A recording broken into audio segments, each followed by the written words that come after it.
Alô, o final de semana chegou, em casa que eu não vou ficar, não sei o que, vou farrear.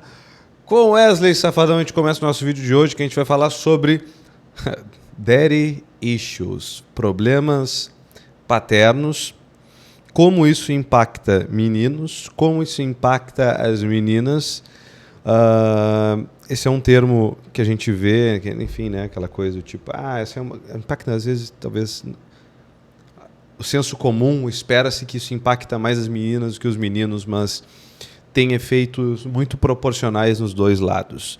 E como nós vivemos no Brasil, onde todo brasileiro médio tem algum problema familiar, sobretudo com os pais, ou é filho de pais separados, eu sou filho de pais separados, por exemplo, esse é um assunto bastante pertinente, interessante, e vamos lá. A gente vai falar do efeito da ausência paterna. Hoje a gente vai focar não em mommy issues, mas daddy issues, até porque isso é mais hypado, e vamos ver o que acontece aqui com o algoritmo quando a gente fala de daddy issues. Se der bom isso aqui, se eu tiver com saco, eu faço de mommy issues. Já considera te inscrever aqui no canal, deixar o teu curtir aqui e comentar. É importante, tá bom? Vamos lá. Eu vou tentar fugir um pouco da dimensão teórica diretamente, muito mais chata, digamos assim, de fazer uma associação, por exemplo, na psicanálise e relacionar com o complexo de Édipo e essas neuroses primárias, né? Vou tentar fugir. Eu vou pincelar um pouco, tá, ao longo desse vídeo, da psicologia junguiana, dos arquétipos de ânimos e ânima, que são os representantes dos lado feminino e masculino, tanto no homem ou na mulher. Pode dar uma olhada depois se quiser. E vou fugir um pouco também da dimensão de construção do caráter do Rudolf Allers também. Eu vou tirar daqui, mas eu não vou aprofundar nisso. Galera, eu vejo isso, né, principalmente no consultório. A gente brinca que daddy issues a mulher fala assim, né? A mulher com problema com o pai é fácil de pegar. O moleque com problema no pai, ele fica meio afeminado, etc. A gente não pode descartar as coisas do senso comum porque eles nos dizem alguma coisa. É algo que é observável, talvez há um nexo causal não muito bem ajustado, não muito adequado, mas a gente não pode descartar as realidades que estão no senso comum. Isso não é ciência, claro que não, mas o senso comum ele é o princípio de tudo, né? É a partir dele que a gente vai começar a tentar chegar nesses fenômenos e tentar estudá-los. Por que eu decidi falar disso aqui? Eu não me lembro, né? Eu decidi porque, sei lá, está numa grande lista aqui de quando eu não tenho ideia de que tipo de vídeo fazer, está numa grande lista de produção de conteúdo e estava lá. Eu acho que foi por causa do vídeo da Beisola, que tem aqui no canal, que ela fala que ela, por exemplo... acho que é por causa disso. Quando eu fiz o vídeo da Beisola, fazendo o react da entrevista da Beisola, aquela menina que faz conteúdo adulto, né? Ela disse que acho que o pai sumiu, o pai ausente, etc. E aí foi engraçado lá, que aí o pessoal também achou bacana, que quando ela fala no vídeo que ela não tem contato com o pai, tá bom, explica alguma coisa, tá. Mas vamos lá. Vamos olhar primeiro para o menino. O que tem esse lance de daddy issues, essa ausência da figura paterna? A gente vai sentar em cima de 3 pontos mais comuns. Primeiro, uma identidade masculina frágil, ou um problema com autoridade, ou um problema de aprovação. Como assim? Vamos lá. O menino, pessoal, talvez seja o teu caso, não sei, porque se tu é um brasileiro médio, talvez tu vai ter algum problema com o pai. Vai poder desenvolver uma identidade masculina frágil. Como assim?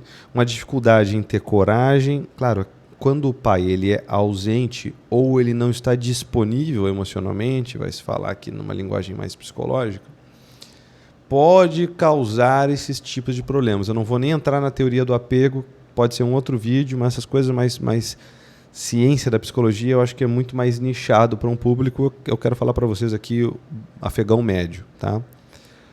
A identidade masculina frágil, o que é? Por quê? Vamos lá. O que é, senão, a nossa primeira noção de homem, senão o nosso pai? Tanto para o menino quanto para a menina. Por isso que é importante, né? Nós nascemos numa mãe e aí tem uma identificação onde parece, e de fato, durante um tempo, durante 9 meses, nós somos uma extensão do corpo dela. Aí que as feministas vão falar, né? Meu corpo, minhas regras. Ok, faz sentido. Ela é uma extensão do teu corpo, tá grudado em ti, mas sinto muito. É um outro indivíduo. Foi mal, feminista, né? É um outro indivíduo. Tu não pode deliberar sobre a vida dele. Ok.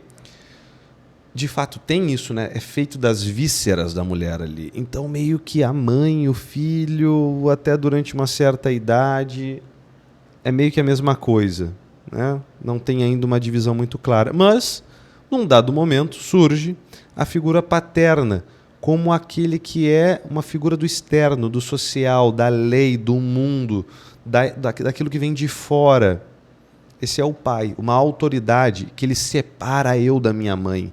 Ele coloca uma diferença, ele coloca um limite. Isso é isso, ela é minha e tu é tu e vai. Isso é como o pai aparece. Então o homem, ele acaba aparecendo como, às vezes a gente pode ir por uma questão mais clássica e fazer uma alusão do homem quanto à razão.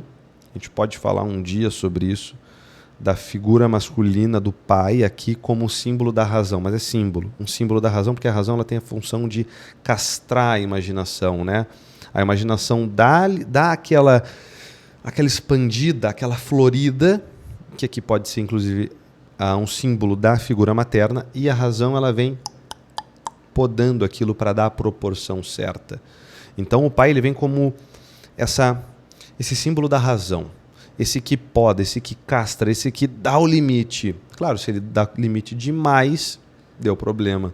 Se ele não dá esse limite, a gente não consegue ter a forma, né? Porque observa, as coisas elas têm um limite, isso que nos informa a forma dela e a finalidade dela.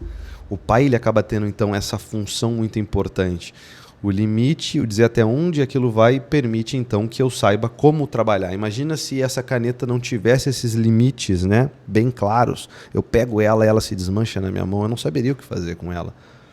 Essa é uma figura importante paterna. Então, para o menino, por exemplo, a identidade masculina dele, quando não tem esse pai, esse daddy aqui na volta, fica muito frágil, porque ele não vai saber como ter responsabilidade na vida, ele não vai saber como ter coragem, como se posicionar, como ter um certo autocontrole, cortar essa poda. Sem falar numa dimensão da sexualidade, né? Mas aí eu vou mexer num vespeiro aqui, deixa o perfil andar um pouquinho antes da gente começar a falar de sexualidade, senão daqui a pouco o YouTube começa a me xaropear que não vai dar muito certo. Mas uma hora a gente mexe a mão nesse vespeiro, eu tenho opiniões um pouco ortodoxas. Não é nada de homofobia, tá? Fica tranquilo, não tem nada a ver com homofobia, mas são opiniões pouco ortodoxas sobre sexualidade.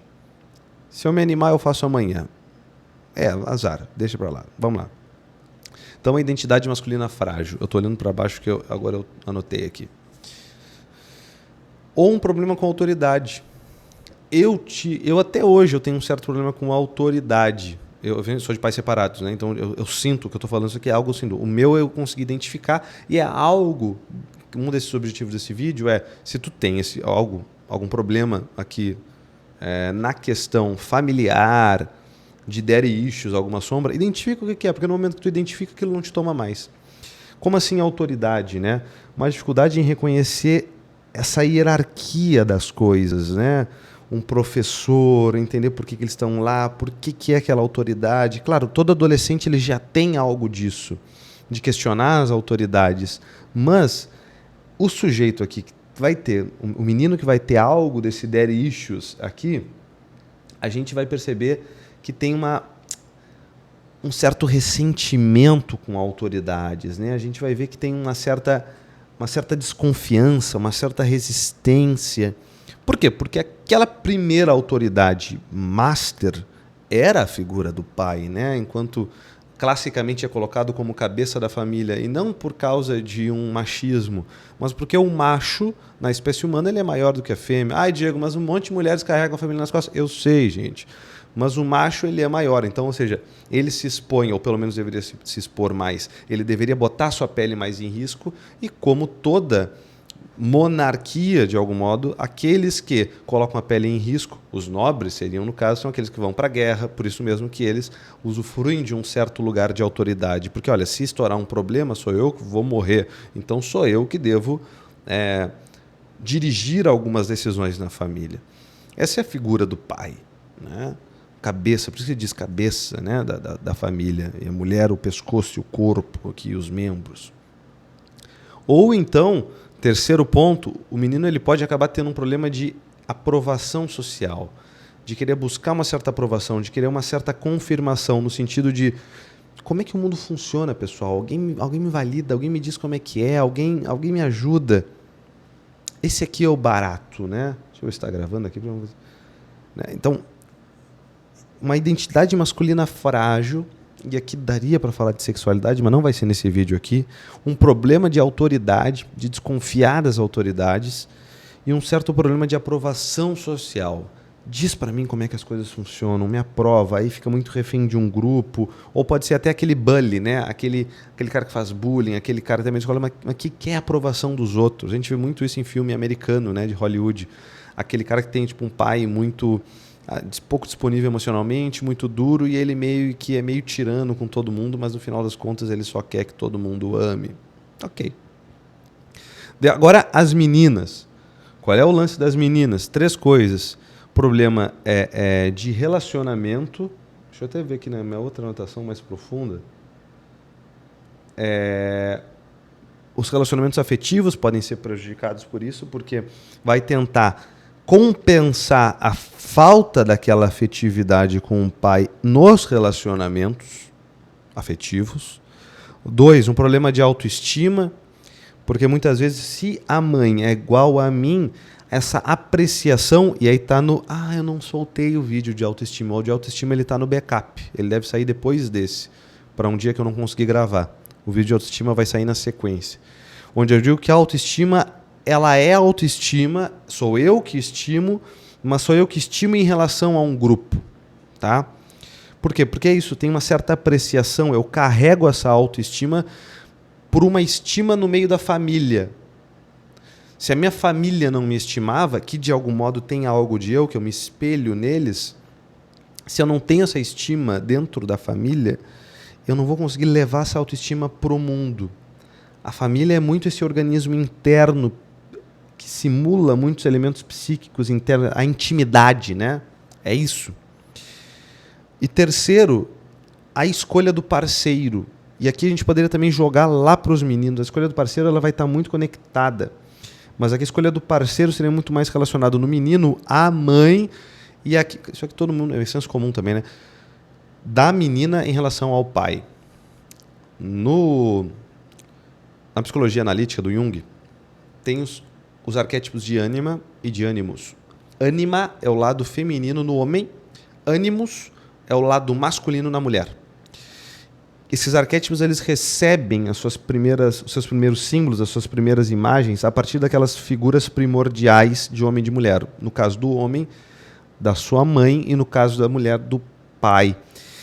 E se isso não é bem trabalhado ao longo da vida, amadurecido, portanto, integrado no mundo psíquico, pode ser que isso te tome e tu comece a ficar refém desse ânimos ou dessa ânima. Aí lá na psicologia analítica vai falar de possessão pelo ânimos, possessão pela ânima, que no mundo da internet a gente chama às vezes de Enzo e Carlão.